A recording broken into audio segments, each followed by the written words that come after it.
بسم اللہ الرحمن الرحیم۔ کوئی کام مرضی کے خلاف ہو جائے، جس شخص کی پسند اور منشا کے خلاف کوئی کام ہو جائے تو اس کو یوں نہ کہنا چاہیے کہ اگر میں ایسا اور ایسا کرتا تو ایسا نہ ہوتا، بلکہ یوں کہنا چاہیے قدر اللہ وما شاء فعل۔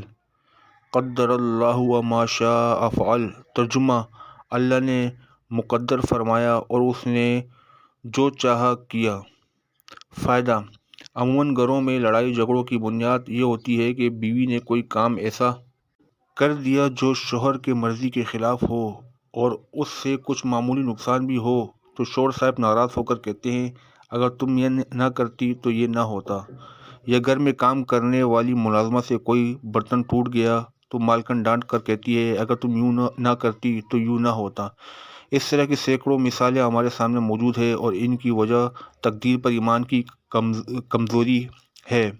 ظاہر ہے کہ جو کچھ ہوا اللہ تعالیٰ ہی کی مرضی سے ہوا، تو اس میں بیوی یا ملازمہ کا کیا قصور؟ لیکن اس کا یہ بھی مطلب نہیں کہ تنبیہ نہ کی جائے، بلکہ نرم الفاظ میں ضرور تنبیہ کی جائے اور احتیاطی تدابیر بھی ضرور اختیار کی جائے۔